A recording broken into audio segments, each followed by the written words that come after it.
why Jesus made such a very powerful statement that what will it profit a man if you gain the whole world and lose your soul?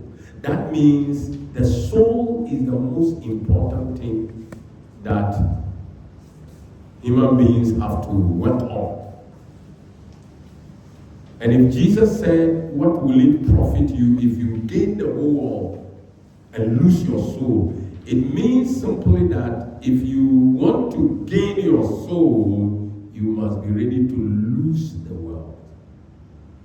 I know this is a statement you have never heard, a statement you have never seen anywhere.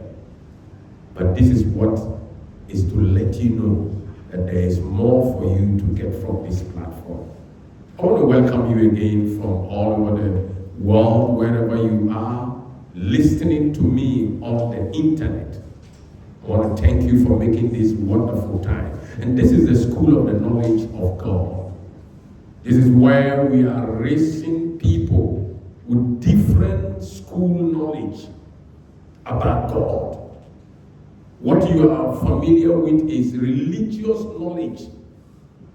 That is not knowledge about God. Because religion is got to do with rituals. Rituals are activities and exercises that actually do not mean reality or don't have good results or no solution, but because ancestors have done it, ancient days have gone through it, we must also follow it. That is what religion is all about, based on customs and rites and rituals. But when we come to the school of the knowledge of God, we know the reality about God based on the concept of the kingdom. And that is what I have just exposed to you. You can find what I have just talked about concerning the soul and its functions on the internet that we have already done last week. Today we are going to look at the spirit of man. In fact, the spirit of man. That is what we are going to look at today. We are going to look at the spirit of man today. After looking at the soul, and earlier talking about your body, you as a human being is made up of three important components: the body, the soul, and the spirit. And today we are going to look at the spirit. Let me give you an idea on the document. Before I even go into this, I want to make an introductory comment on what has happened during this week on the media. There was a conference in Ghana that was titled National Developmental Conference or National Development Conference, organized by Pentecost, the spiritual body that is religion. It was a very good conference. It's a good conference to bring people with some experiences to share what can be collected to show the way forward. Very, very good conference. But let me let you know some things about the people that organize the conference. These are the people that represent God, or people that represent Christ. Okay? They call themselves the body of Christ. But the problem I have is that, do they know that Christ brought out a government? Because they are giving advice to the world's government. And the question is, do they know that Christ brought a government, which is their government? You see, their government. Do they know that according to the book of Isaiah 9, 6 and 7, the Bible said the Messiah shall carry a government. That means the Christ that they are working for brought them a government, and they are supposed to establish that government, because God will not send Christ with a government for nothing.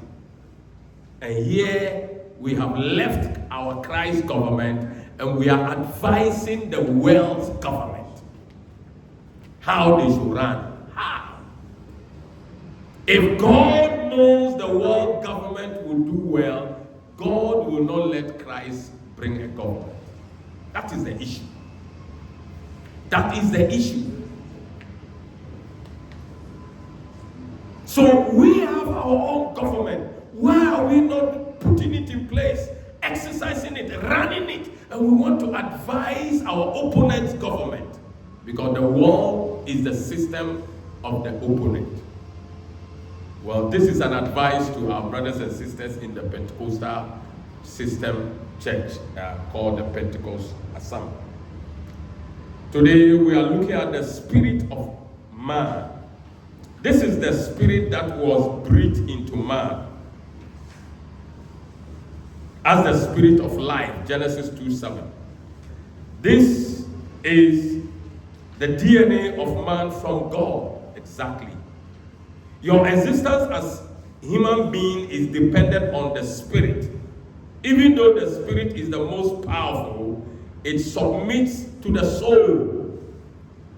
The devil is never interested in the spirit of man because he cannot touch it, because it is the property of God. But if he gets your soul, he has control over your spirit. So whoever controls your soul controls your spirit. That's a very powerful thing. Now look at the statement there and watch and examine it very well. The devil is not interested in your soul. Excuse me, your spirit. Why? Your spirit is the property of God and he cannot touch it. How about your body? The devil is too wise. He doesn't need your body because it will die and rot. So what is the devil up to? He is so clever and so smart that he knows that to control your spirit, he simply needs to get hold of your soul. And what are the components of your soul? Your mind, your decision making, your senses, and your emotions. So if I get hold of these parts of the components, I can control the spirit. That is why the devil is so smart. And the Bible says, be wise as the devil. So my brothers and sisters, this is where we must be very careful about. That is why Jesus did not talk about your spirit. He talked about your soul. He said, if you gain the whole world, what will it benefit your soul?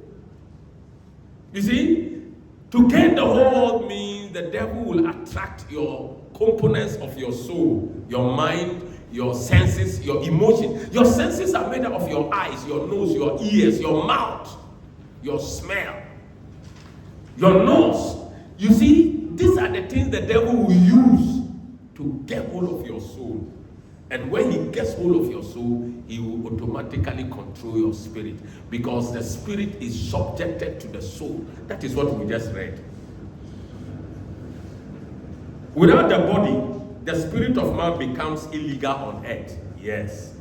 So when Christ told men, change your mind, and since the mind is the center of soul, Christ was talking to your soul. Christ was talking to the soul of man. You see, when Christ came, he said, change your mind. He was dealing with your soul. But you think he was dealing with your mind. Your mind is the seat of your soul. So he was addressing the soul, because Christ knows that to address your soul, I just need to affect your mind. That is why the devil also gets your soul through your mind, through your sight, through your smell, through your hearing, through your taste, through your emotions.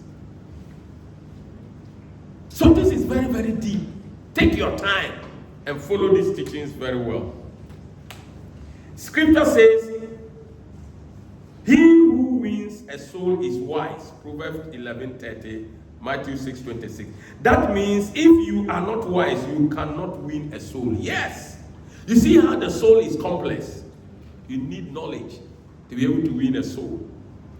But when you look at religious Christianity, They easily walk around that we are going to win souls when their own souls are not won yet.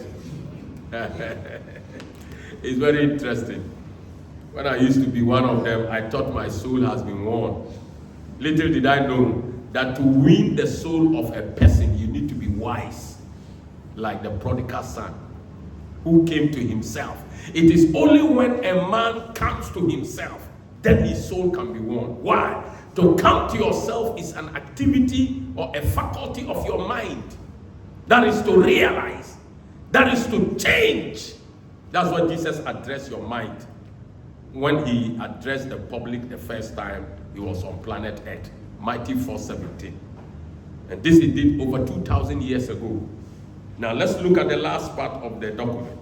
Your body can be present in a godly meeting, but that does not mean your soul is in agreement with that location. Therefore, the problem of man is his soul.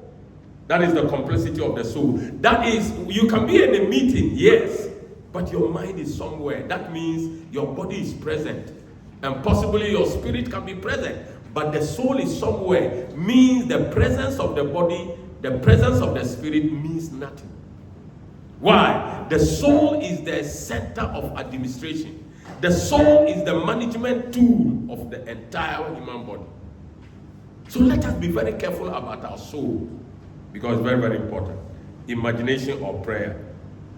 My spirit within me, hear thou the word of the Lord. Arise and let us benefit from the things of God, from the soul, for God's kingdom's purpose. Let us benefit the things of God from the soul, for God's kingdom purpose. I don't think so. Let us benefit from the things of God for the soul. It should be for. So correct, remove the from and put for. Things of God for the soul, for God's kingdom purpose. That's a typographical error. You see, so our soul is very, very important in this topic that we are teaching. That is about the soul, so that we can be able to take responsibility over our body, over our spirit, to be able to go on properly. Brethren, it is very, very sad to see religion controlling over 5 billion of our population of the world. Because religion hasn't got much knowledge about the soul. That is why today you are hearing deeper things about your soul. Because this is the school of the knowledge of God. And I want us to know that this is the end of our document, the restoration of mankind. Hopefully tomorrow we'll be taking a new document that we'll be teaching. So get yourself ready and you can get that new document. Let's take some questions now. But I still invite you that this school must be established in all over the world, but we will need support. So any support you have in any way, please contact us on our phone number 055-459-8076. The number is Peter, and the name is Peter Anamo.